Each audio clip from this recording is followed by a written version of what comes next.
Саламатсыздар урматтуу Габариту сайтынын көрүүчүлөрү. Күн сууктап, кыш жакындаганы калкта көмүр алууга, камылга көрө баштайт. Буну күткөн ортомчулар кара алтынга болгон бааны көтөргөн жокпу? Жана ошондой эле Бишкектеги кампаларда азыркы учурда көмүрлөр барбы? Сиздер менен көрүп, сурамжылоо кылып көрөбүз. Биз менен чогулуңуздар. Былтыр 3,5-дан башталган, быйыл 4,5-дан болуп атат. Көмүр келип атат. Келген менен эле кайра талап кетип атат. Канча келди, жок калып атат. Эл деген азыр ошо көмүргө аябай муктаж болуп турган экен. Быйыл ачыска кечирээк болуп,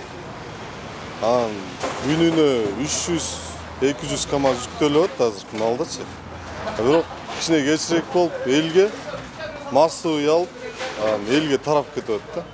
Ал тарап кеткенде байланыштуу КАМАЗдагылар солярка биринчи очередь кымбаттап кетти. Былтыр 33 сом болсо, быйыл 51 сом да.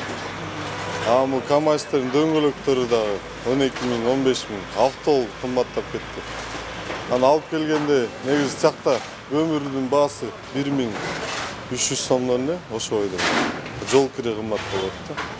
Аны элге спрос көп болгондо көмүрдүн аз келгенине байланыштуу жакта коммерсанттар талашып, аны могу Айбей жолго барсаңар эле көрөсүңөр. Талашып кетип атат да. Коммерсанттар көтөрүп, биз деле бүттөп 100 сом, 200 сом тоннасын алышып кайра оптом сатабыз да.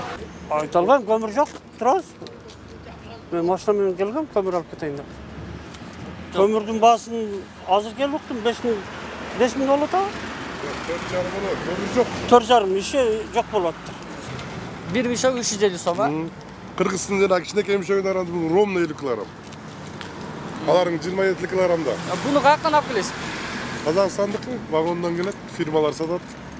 5200 киши кече 6,5 миңге чейин чыгарышып. Келиши кандай болуп атат? Былтырга салышмай, былтыргыдай эле келип атат. Тиякта көтөрүлгөн жок көмүр.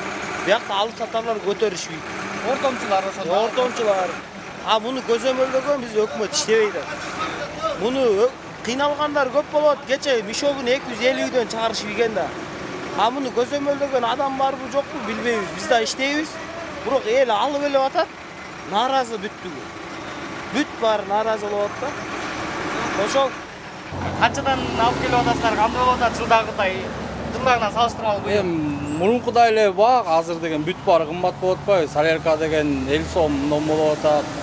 Запчасы кымбат, дөңгөлөктөр 22-23 миңден. Бүт баары жагы эле кымбат болуп атпайбы?